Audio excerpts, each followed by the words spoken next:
Obrigado, pastor Glênio. Boa noite, igreja. É um privilégio estar aqui, ao mesmo tempo que é uma tremenda responsabilidade. Não pelo número de pessoas que eu estou vendo, mas pela seriedade daquilo que a gente vai estudar.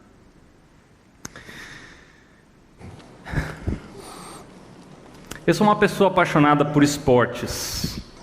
Para mim é impressionante ver o nível que o esporte profissional atingiu. Jogadores que saltam ou que correm uma enormidade, ou que têm uma potência nos braços, nas pernas, que eu e você talvez jamais sonharíamos em ter. Ou aqueles atletas de esportes radicais que fazem manobras que a gente fica se perguntando como isso é fisicamente possível. Manobras que tiram o nosso fôlego. Dentre os vários esportes, um dos meus favoritos é assistir basquete. Anos atrás eu estava assistindo um jogo no dia 25 de dezembro, quando um jogador, depois de ter ganhado, estava concedendo a entrevista ainda na quadra para uma repórter. E a repórter, sendo politicamente correta, ela evitava e não usava a palavra Natal em inglês. Ela usava um termo que seria mais ou menos festividades ou festas final de ano, né? E ela perguntou e tentou insistir, induzir o jogador a responder como é que você vai curtir a vitória do dia de hoje, né? A conquista. Você vai chegar em casa e vai abrir os presentes, vai beber, né? Vai curtir bastante. E a resposta daquele jogador para mim foi fantástica. Ele falou que ele não via a hora de chegar em casa, estar com a sua família, sua esposa, seus filhos e celebrar o nascimento de Jesus com eles, porque isso era a maior alegria naquele dia. A repórter ficou visivelmente incomodada e ela abruptamente encerrou a entrevista. Esse é só um pequeno exemplo de como o mundo enxerga e lida com a fé cristã hoje. O politicamente correto, ele quer dominar a nossa sociedade, abafar a ideia cristã do viver o Evangelho, ou viver Cristo 24 horas por dia e 7 dias da semana. E o pior é que essa ideia de cada um tem a sua verdade, a sua perspectiva do Evangelho, está dentro de muitas igrejas cristãs hoje. O apóstolo Paulo mostra que esse entendimento distorcido do Evangelho estava presente na igreja da Galácia, e ele decide encorajar os irmãos daquela região no final da sua carta, e ele vai nos exortar a olhar para o milagre da cruz que ele realizou em nós. Porque a morte do nosso pecado em e com Cristo, ela abre espaço para uma nova vida, como nós cantamos hoje. Uma nova esperança, e é nisso que nos gloriamos. Mesmo que o mundo vire as costas para você e para mim, querendo ser politicamente correto, contra o Evangelho da graça, nós devemos ir em direção ao mundo com o Evangelho da cruz de Jesus e da graça de Deus. E eu quero ver isso com vocês hoje em duas facetas: a faceta da carne e a faceta da cruz. Então abra comigo, se você tem a sua Bíblia, em Gálatas capítulo 6, nós vamos ler dos versículos 11 a 18.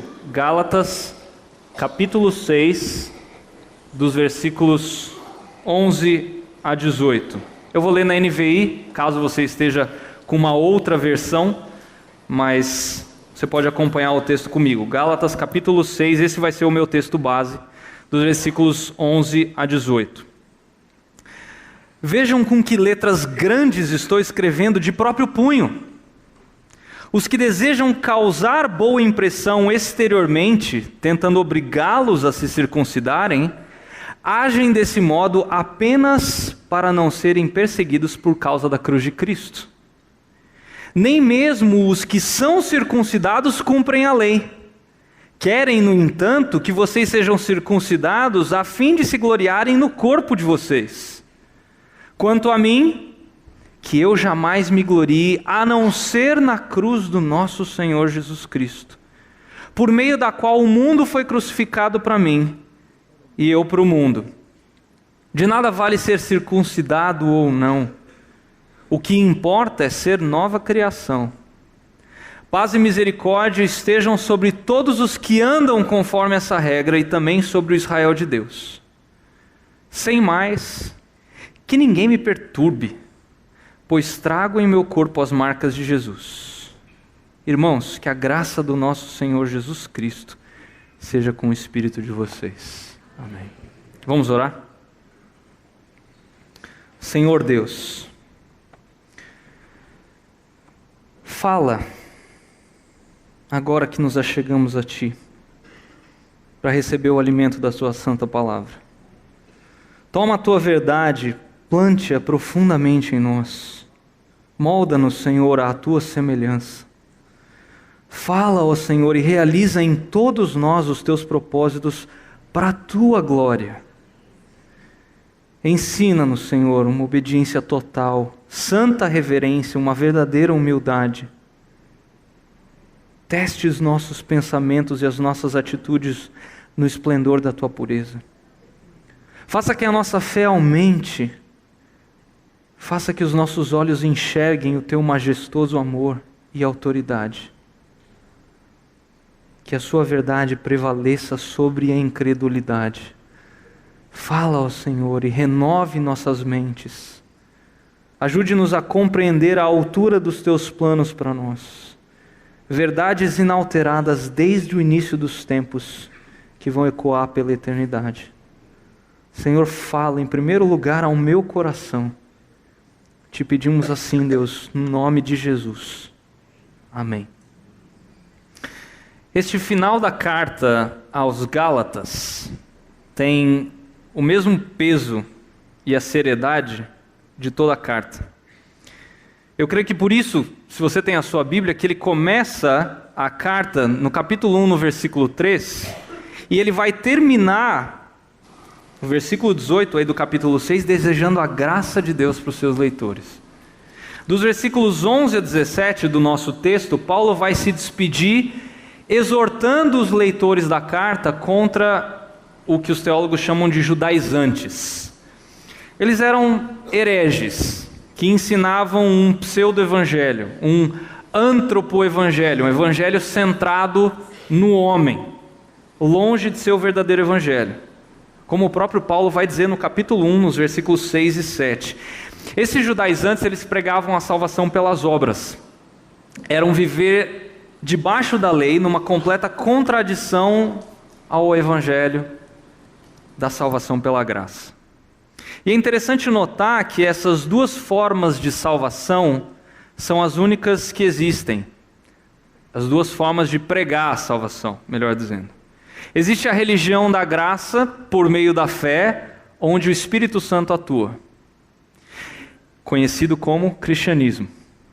E existe a religião da lei por meio das obras, onde a carne atua, conhecido como todas as demais religiões. Por isso que Paulo, aí no texto, começa dizendo o seguinte: vejam com que letras grandes estou escrevendo de próprio punho. Essas letras grandes aqui, provavelmente era Paulo, se você está acostumado com teclado, apertou a tecla Caps Lock no teclado e começou a escrever em maiúsculo, para dar ênfase. As letras grandes precisam ser enfatizadas, e essas letras grandes são as suas convicções. E eles geralmente usavam um secretário, ou eles chamam de amanuense, uma pessoa para redigir a carta. Muitas vezes eles ditavam e essa pessoa escrevia. Mas aqui, na carta aos Gálatas, dá a entender que Paulo fez questão de escrever a carta inteira, ele mesmo, de próprio punho.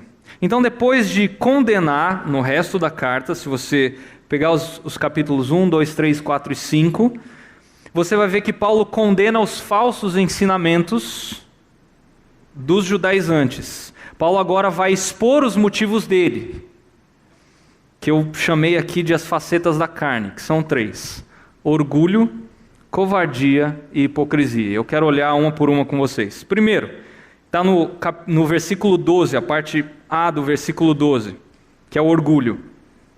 Veja comigo o texto. Os que desejam causar boa impressão exteriormente ou na carne, tentando obrigá-los a se circuncidarem. Os judaizantes, eles eram motivados por orgulho. Eles não tinham a mínima vontade de agradar a Deus. Eles queriam impressionar os outros com um legalismo exterior ou carnal, né? E note que Jesus já havia repetidamente alertado a respeito desse tipo de atitude lá no Sermão do Monte. Em Mateus, capítulo 6, versículo 1, Jesus fala o seguinte: tenham o cuidado de não praticar as suas obras de justiça diante dos outros para serem vistos por eles. Se fizerem isso, vocês não terão nenhuma recompensa do Pai Celestial. Ou a famosa parábola do fariseu e do publicano, lá em Lucas 18, dos versículos 9 a 14. Acompanhem comigo. Lucas 18, de 9 a 14. Há alguns que confiavam em sua própria justiça e desprezavam os outros. Jesus contou essa parábola. 2 homens subiram ao templo para orar. Um era fariseu e o outro publicano. O fariseu, em pé, orava no íntimo: Deus, eu te agradeço porque não sou como os outros homens, ladrões, corruptos, adúlteros, nem mesmo como este publicano. Jejuo 2 vezes por semana e dou o dízimo de tudo quanto ganho. Mas o publicano ficou à distância. Ele nem ousava olhar para o céu, mas batendo no peito dizia: Deus, tem misericórdia de mim que sou pecador. Eu digo que este homem, e não o outro, foi para casa justificado diante de Deus, pois quem se exalta será humilhado, e quem se humilha será exaltado. Paulo também vai exortar os colossenses a esse respeito, em Colossenses 2, versículo 8. Ele diz o seguinte: tenham cuidado para que ninguém os escravize a filosofias vãs e enganosas, que se fundamentam nas tradições humanas e nos princípios elementares desse mundo, e não em Cristo. Então, além de se orgulharem pela sua religiosidade legalista, os judaizantes também, como o texto diz, obrigavam os outros a se circuncidarem, como algo necessário à salvação. E Jesus foi bem enfático quanto a esse tipo de atitude. Lá em Mateus 23, no versículo 15, ele disse o seguinte: ai de vocês, mestres da lei e fariseus, hipócritas, porque percorrem terra e mar para fazer um convertido, e quando conseguem, vocês o tornam 2 vezes mais filho do inferno do que vocês. Aqui vale o alerta para ambos os lados. Não faça discípulos seus, e sim de Cristo. Pregue e ensine o evangelho da graça. Obrigado. E você que talvez seja um discípulo de uma pessoa e não de Cristo, você tem caminhado e tem procurado se parecer só com aquela pessoa e não tem olhado para Cristo, não se engane. Porque a pessoa mais difícil de receber a Cristo é um membro de igreja que pensa ser salvo, mas nunca nasceu de novo. Essa é a pessoa mais dura que tem. Mas além do orgulho, eles eram covardes. A primeira faceta da carne, então, é o orgulho. E em segundo lugar, nós temos a covardia. A parte B do versículo 12 aí diz o seguinte: agem deste modo apenas para não serem perseguidos por causa da cruz de Cristo. Então, além de pregar um legalismo para inflar o seu ego, o legalismo é sempre antropocêntrico, sempre voltado para o homem. Os judaizantes, eles o faziam para preservar suas vidas e preservar o seu bem-estar. Note, eles faziam apenas para não serem perseguidos. Eles não tinham problema de usar o nome de Cristo, ter comunhão com os santos dentro da igreja, para benefício próprio. Mas eles não estavam dispostos a pagar o preço de serem perseguidos ao se associarem, como o texto fala, à cruz de Cristo. Isso pelo menos me faz pensar, como é que você e eu levamos a nossa vida de segunda a sexta, ou segunda a sábado? De maneira dependente ou independente da cruz de Cristo? Você, mãe, como é que você lida com a educação dos seus filhos? Você vai no automático ou buscando e dependendo de Deus em cada passo com os seus filhos? Você que é empregado, seu patrão, ele é tratado por você com honra quando ele não está perto?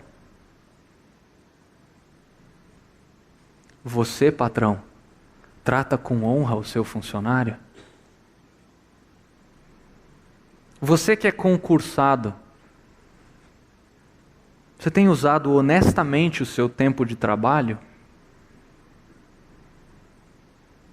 Vivemos nossa semana à nossa própria maneira e domingo a gente está aqui para receber a bênção de Deus. Ou será que diariamente nós estamos vivendo uma vida aos pés da cruz de Cristo? Ou como os reformadores falavam, coram Deo, diante da face de Deus. O historiador romano no primeiro século, chamado Tácito, ele diz que os cristãos do primeiro e do segundo século, eles eram frequentemente citados como seguidores do criminoso crucificado por Pôncio Pilatos. Diferente dos dias de hoje, onde as pessoas carregam a cruz como um adorno, a cruz não era um objeto de beleza e sim de vergonha. Ninguém carregava um crucifixo no peito ou uma tatuagem no braço. Só os piores inimigos do Estado romano eles eram crucificados. Mas o interessante é que, porque Cristo sofreu e morreu na cruz como um sacrifício completo e final, Deus transformou a expressão mais temida e horrenda na mais bela expressão de amor divino, que nós cantamos agora há pouco.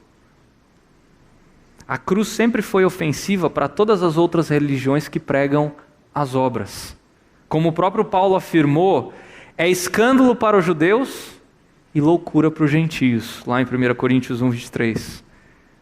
Mas mesmo sendo uma pessoa religiosa ou não, rejeitar a cruz é rejeitar o próprio Deus. Como o próprio Paulo fala lá em Filipenses, capítulo 3, versículos 18 e 19, olha só.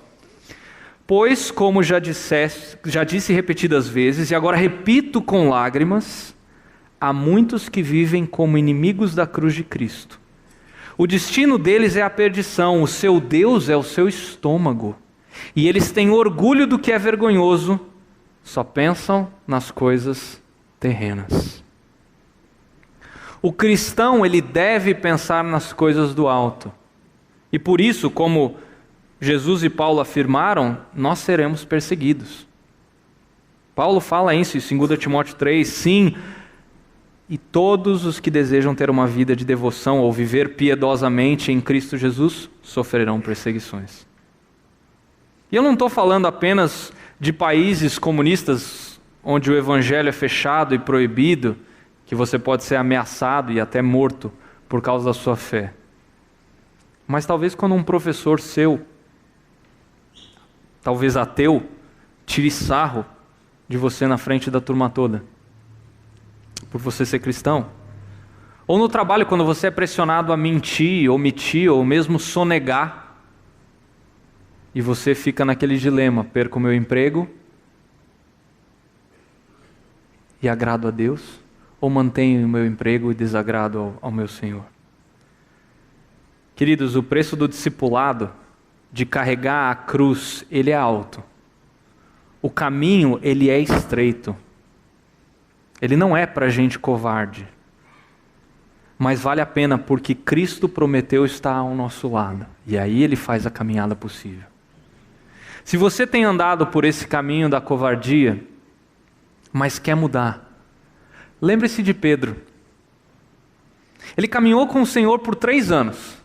Viu milagres, ouviu ensinamentos, viu pessoas serem ressuscitadas, viu coxos andarem, cegos verem. Mas na hora H, Pedro foi covarde. Mas lembre-se que o Senhor o perdoou e o restaurou. E quando Pedro se colocou diante da cruz, ele foi tremendamente usado por Deus. Além do orgulho e da covardia, os judaizantes eles também eram hipócritas. Olha o versículo 13. Nem mesmo os que são circuncidados cumprem a lei. Querem, no entanto, que vocês sejam circuncidados a fim de se gloriarem no corpo de vocês. Hipocrisia é algo diretamente ligado à covardia, que eu acabei de citar. Uma pessoa que não tem medo daquilo que os outros falam ou fazem, ela não tem motivo para fingir algo que ela não é. É simples. Os judaizantes que eram circuncidados, eles nem tentavam cumprir a lei, que foi o que o versículo acabou de falar. Eles não eram judeus honestos, muito menos cristãos genuínos. A religião deles era uma fachada bem bonita, mas só, parava aí. A preocupação deles era convencer, eu nem vou falar converter, mas convencer pessoas a se tornarem judias usando um pseudo-evangelho, que nem era simbolizado pelo batismo, era simbolizado pela circuncisão. Note, olha o versículo. Querem, no entanto, que vocês sejam circuncidados, Paulo alertando, a fim de se gloriarem no corpo de vocês. Então, embora eles mesmos não guardassem, eles lutavam para converter pessoas à lei. Porque aí eles iam ter números para se gabar. Olha quantos se converteram na minha pregação. Os judaizantes aqui são uma prova viva de que é possível ser extremamente ativo dentro da igreja e ao mesmo tempo estar moral e espiritualmente corrompido. E pelas páginas do Antigo Testamento nós vemos como esse tipo de hipocrisia é frequente e como esse tipo de hipocrisia deixa o Deus dos exércitos extremamente irado. Jesus já tinha alertado quanto a essa hipocrisia lá em Mateus 23, dos versículos 2 a 4. Olha comigo. Os mestres da lei e os fariseus se assentaram na cadeira de Moisés. Obedeçam-lhes e façam tudo o que eles dizem a vocês. Mas não façam o que eles fazem, pois não praticam o que pregam. Eles atam fardos pesados e os colocam sobre os ombros dos homens, mas eles mesmos não estão dispostos a levantar um só dedo para movê-los. Jesus, nesse capítulo de Mateus, se depois você quiser ler, ele vai expor a hipocrisia deles. Todas essas ideias e atividades religiosas serviam para elevar e acobertar o ego desses homens. Qual que era o propósito deles? E o texto diz, a fim de se gloriarem no corpo de outras pessoas. E infelizmente, queridos, esse tipo de atitude só vai aumentar à medida que o tempo passa. Talvez você se identifique com esse tipo de hipocrisia. O famoso, faça o que eu digo, mas não faça o que eu faço. Você não tem coragem de admitir isso publicamente, mas no seu interior, talvez você esteja falando, eu muitas vezes sou esse tipo de pessoa. Pode ser que já tenha virado um estilo de vida e você nem percebe mais. Talvez mostrar nas redes sociais algo que você não é apenas para ter mais seguidores, mais curtidas. Nós temos que lembrar da Torre de Babel. Lembrar o fim que aquela história levou. Aqueles homens estavam buscando a sua própria glória. Meu irmão, minha irmã, se você tem lutado com isso, em Cristo, você tem como mudar. É possível. Mas por que, você pode estar se perguntando, por que Paulo é tão duro? E ele ele começa destrinchando as facetas da carne. Paulo, ele se interessa pela obra interna do Espírito na vida dos verdadeiros cristãos. Olha comigo Gálatas, 2 capítulos para trás aí, Gálatas 4:19. Ele fala assim: meus filhos, novamente eu estou sofrendo dores de parto por sua causa, até que Cristo seja formado em vocês. Paulo queria ver Cristo moldando o caráter desses irmãos. E a partir desse ponto, ele começa a mostrar as facetas da cruz. Que eu olhei para o texto aqui e vi duas facetas. Primeiro, o poder de livrar o ser humano da escravidão do pecado e o poder da salvação. Primeiro, o poder de livrar o ser humano da escravidão do pecado, no versículo 14. Diz assim: quanto a mim, que eu jamais me glorie a não ser na cruz de nosso Senhor Jesus Cristo, por meio do qual o mundo foi crucificado para mim e eu para o mundo. Essa expressão aí do versículo, que eu jamais, é uma expressão grega que carrega a ideia de algo virtualmente impossível. Em outras palavras, para Paulo era inconcebível a ideia de sequer pensar em se gloriar em qualquer outra coisa que não na cruz do nosso Senhor Jesus Cristo. Onde quer que ele fosse, Paulo estava determinado, como ele falou em 1 Coríntios 2, a nada saber a não ser Jesus Cristo e este crucificado. Ele fazia isso porque ele entendia que através da cruz, a sua própria culpa e a ira de Deus que estava sobre ele foram removidas e a graça de Deus foi concebida a ele. Como ele mesmo afirma em Romanos 5, versículos 8 e 9, olha só. Mas Deus demonstra o seu próprio amor por nós. Cristo morreu em nosso favor quando ainda éramos pecadores. Como agora fomos justificados por seu sangue, muito mais ainda, por meio dele, seremos salvos da ira de Deus. Quando o ser humano se identifica com a morte de Cristo na cruz, Deus o identifica com a perfeita justiça do seu Filho. Mas aquela pessoa que não tem essa identificação, e eu talvez esteja falando com alguns de vocês aqui, que vive no mundo, é frequentemente assombrada pelo seu passado. Não tem condições de se livrar da culpa e de uma ansiedade das coisas que realizou. Com frequência, essa pessoa ela pensa que o futuro pode trazer alguma coisa melhor, algum sentido para a vida, só que isso não acontece. Ou talvez uma outra pessoa que diz não crer em nada e decide viver a vida, aproveitando a vida, o famoso carpe diem, como os gregos antigos diziam, que Paulo cita em 1 Coríntios 15, 32, comamos e bebamos, pois amanhã morreremos. O que é essa vida? Esse tipo de pessoa é refém deste mundo.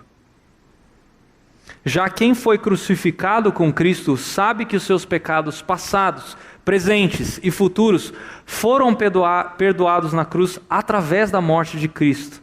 E que a sua vida presente é vivida na força do Espírito Santo.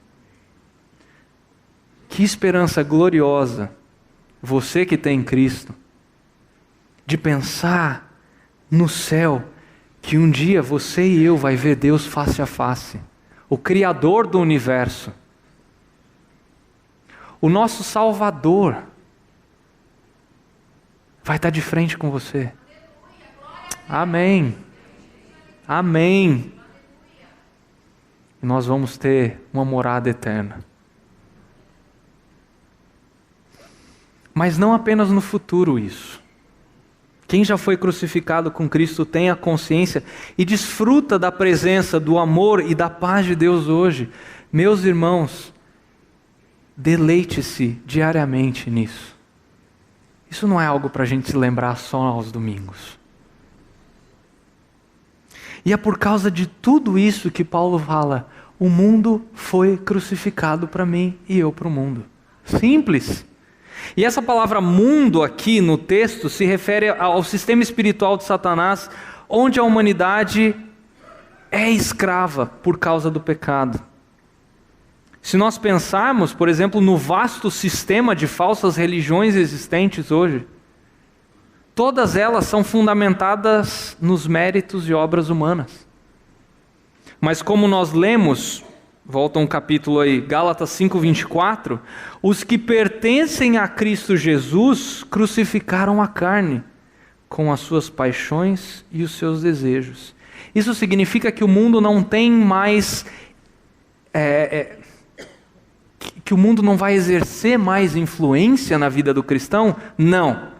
Mas o domínio foi quebrado, não existe mais escravidão. Nossa cidadania não é mais desse sistema mundano, mas é do céu. Nós estamos mortos para o mundo e vivos para Deus. Não faria sentido você voltar-se para o mundo, que agora é um cadáver, e ficar recorrendo a esse cadáver. Não faz sentido, isso é loucura. E a expressão "e eu para o mundo" aí do versículo nos remete ao fato de que vivemos 24 horas por dia, 7 dias por semana, diante da face de Deus. Tudo que você faz, você está diante da face de Deus. Não é só neste momento de culto aqui. Em tudo o que você faz, você e eu estamos diante da face de Deus. O que não deveria nos trazer nenhum interesse ou nenhum contentamento nas coisas do mundo. Eu sei que é um desafio. Acredite, eu estou pregando para mim. E além de livrar o ser humano da escravidão do pecado, a cruz é o poder para a salvação. Versículos 15 e 16. De nada vale ser circuncidado ou não. O que importa é ser nova criação. Paz e misericórdia estejam sobre todos os que andam conforme essa regra e também sobre o Israel de Deus.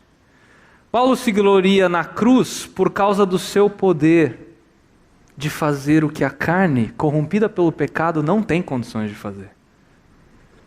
Ele, como bom judeu que ele era, ele fez tudo o que ele podia fazer para agradar a Deus, mas aí no caminho de Damasco ele descobriu que tudo o que ele fazia era simplesmente perseguir a Jesus Cristo. Lá em Atos 9. E o texto fala circuncisão ou não, ou circuncisão e incircuncisão, dependendo da tradução que você tem, representam os dois sistemas religiosos no mundo.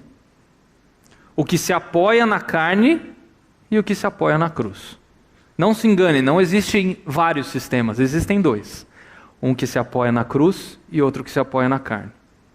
Mas só pelo poder da cruz é que o crente pode se tornar nova criação em Jesus Cristo. O ser humano, ele precisa de uma nova vida, de um novo nascimento, como Jesus falou para Nicodemos. Ele precisa ser nova criação.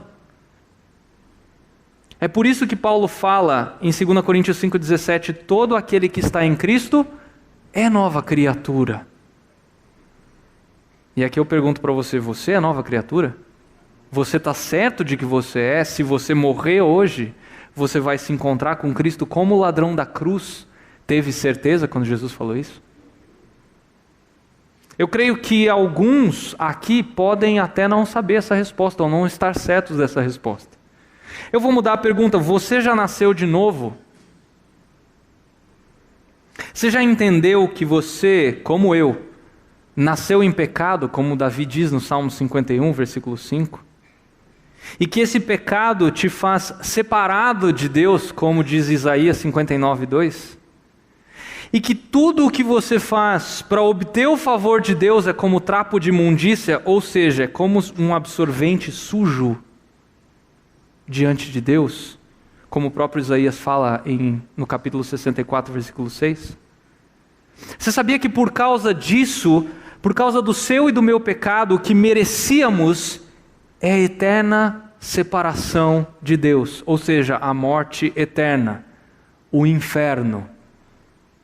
A justa condenação de Deus eternamente. Puxa, mas se eu sou e se eu faço tudo isso, se eu sou inimigo de Deus por tudo que eu sou e por tudo que eu fiz, como é que eu posso ter relacionamento com um Deus santo que eu acabei de cantar aqui?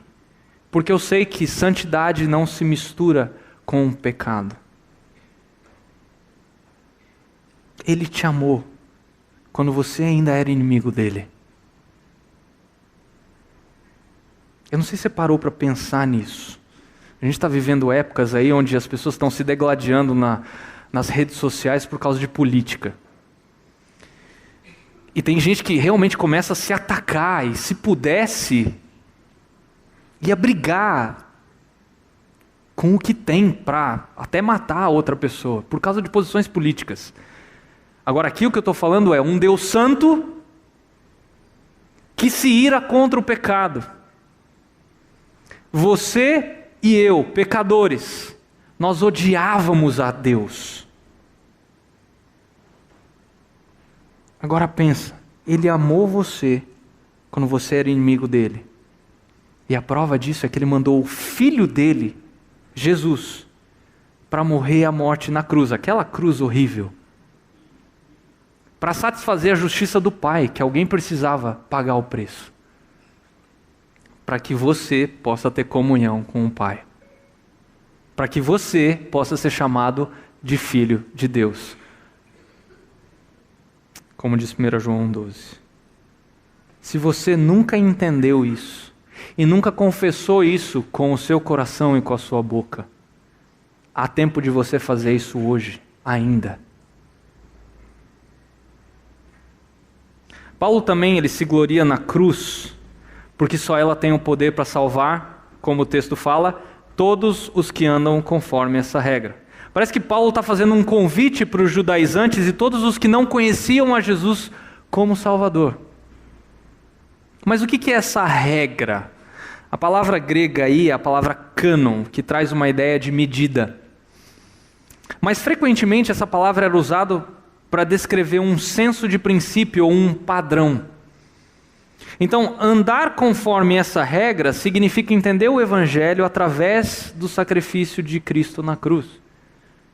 E andar pela fé no poder do Espírito, ao invés de andar pelo aquilo que se vê no poder da carne. Significa que nós não podemos mais andar neste mundo? Não. Deus nos salva para vivermos no mundo, não para sermos do mundo. Percebeu a diferença? Não tem problema nós desfrutarmos da criação, queridos. Como foi falado há pouco aqui, nós vamos ter corpos glorificados um dia. Não estou incentivando a gula, mas você pode comer aquela picanha gostosa. Não tem problema. Deus fez isso para nosso próprio prazer. Deus não fez a fome, mas Ele fez aquela coisa gostosa que a gente sente antes, ou quando você está sentindo aquele cheiro na hora do almoço e o seu estômago começa a preparar. Isso é bom, isso não é ruim. Nós podemos viajar, comer, se exercitar, rir, relaxar. Todas essas coisas são para o nosso prazer, mas nós não devemos andar por isso, viver por isso, viver em função dessas coisas, e sim vivermos conforme essa regra, vivermos Cristo. Paz e misericórdia, ele fala. Essa expressão aí representa a salvação. A paz aí não é uma paz interior, que você sente aquela coisinha gostosa na barriga, não. Está se referindo ao novo relacionamento do crente com Deus. A ira de Deus foi satisfeita, agora você tem paz com Deus. E a misericórdia se refere à remoção divina dos nossos pecados. Essa bênção condicional aí no fim da carta faz um contraste com a maldição condicional com a qual Paulo abriu a epístola, lá no capítulo 1, versículos 6 a 9. Queridos, os únicos que podem ter paz plena são apenas os que nasceram de novo. Os que foram perdoados e a ira de Deus não recai mais sobre eles. E para clarificar, Paulo vai usar dois grupos de pessoas aí. Olha o versículo. Os que andam conforme essa regra e o Israel de Deus. Então nós estamos falando aí, os que andam conforme essa regra, os gentios, convertidos ao Evangelho. E aí ele fala, o Israel de Deus, judeus, convertidos ao Evangelho. Aqueles que são espiritualmente e fisicamente descendentes de Abraão. Se você olhar no No capítulo 3, versículo 7, é isso que Paulo fala. É normal que Paulo destaque os judeus aqui, uma vez que essa epístola ela pode soar até antissemítica. E Paulo conclui, versículo 17: sem mais, que ninguém me perturbe, pois trago em meu corpo as marcas de Jesus. Eu creio que Paulo estava falando de alguns cristãos da Galácia, que embora cristãos verdadeiros, gente séria com Deus, gente que estava sendo influenciada por esses judaizantes, por esse pseudo-evangelho. Então eles não só ajudavam a corromper as igrejas, mas eles estavam dando dor de cabeça para Paulo. E aí Paulo fala: para de me encher a paciência.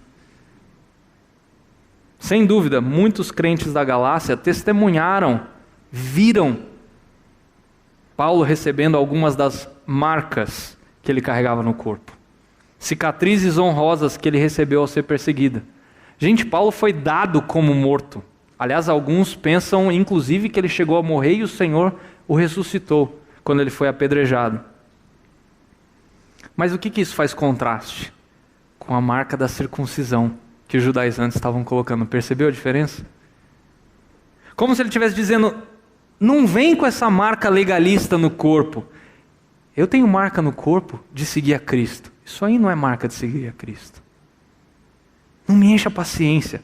Voltem para o verdadeiro evangelho, como ele falou em Gálatas 1:9. Vale a pena você e eu fazermos o seguinte raio-x. Qual a faceta hoje que representa melhor a minha vida? A faceta da carne, que é uma vida de orgulho, de covardia, de hipocrisia? Ou a faceta da cruz, que é o poder de Deus agindo em mim? Eu estou andando mais perto do politicamente correto daquela repórter? Eu estou andando mais perto do mundo, conforme, tomando a forma do mundo? Ou eu estou mais perto da cruz, como aquele jogador respondeu? Nunca é tarde para entender. E nunca é tarde para viver o evangelho também, se você já entendeu um dia. Não importa quanto tempo você e eu temos de igreja, o evangelho é o poder de Deus para a salvação daquele que crê, como foi falado hoje de manhã. E esse evangelho está fundamentado na cruz. Foi esse evangelho, foi a cruz que motivou Martinho Lutero a afirmar: crux sola est nostra teologia. Apenas a cruz é a nossa teologia. Não há doutrina maior do que essa. É a cruz do nosso Senhor Jesus que ganhamos, ou que deu vida a você e a mim, que fez com que a ira de Deus fosse apaziguada. Qual que é a faceta da sua vida hoje? Da carne ou da cruz? Eu quero dar um tempo para você refletir. Se você quiser abaixar sua cabeça e fechar os seus olhos, para não se distrair. Mas que você seja honesto, até porque Deus conhece o seu coração melhor do que você. Faça esse raio-x agora. Você que já entendeu o evangelho e você que talvez não tenha entendido ainda. E eu vou encerrar orando.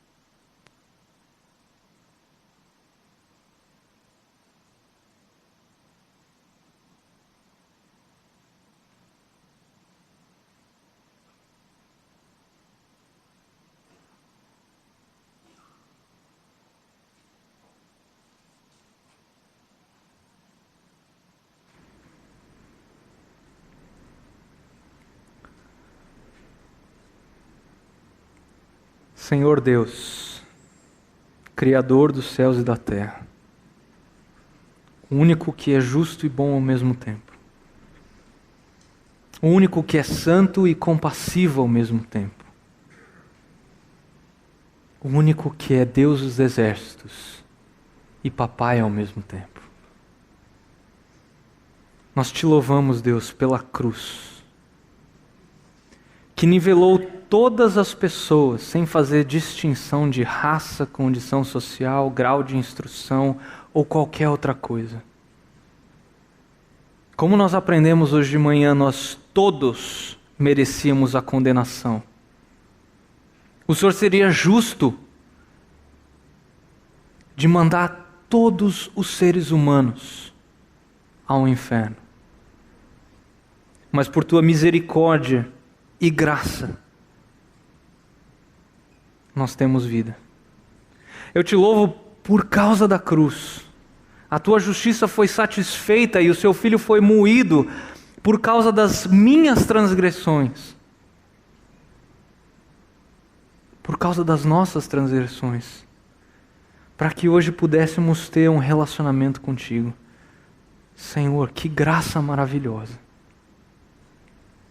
Eu peço neste momento, Deus, que o teu Espírito incomode cada coração presente aqui, a começar do meu, porque eu sei que essas verdades falam ao meu coração pecaminoso. E eu peço especificamente por aqueles que ainda não têm um relacionamento pessoal contigo, que estão aqui hoje, que elas possam ser incomodadas, que elas possam ser convertidas a Ti diante da cruz. E que todos aqueles que já têm um relacionamento contigo, mas talvez não estejam andando de maneira digna, que possam ser incomodados também pelo Teu Espírito e moldados para viver uma vida que mostra Cristo. Tem misericórdia, Senhor, da minha vida, porque eu sei que eu nem sou digno de cantar, de pronunciar as palavras santo, santo, santo, mas pela graça o Senhor me permite chegar até o Senhor dessa maneira. Traz essa convicção da Tua graça diariamente às nossas vidas. É o que nós pedimos. No nome de Jesus. Amém.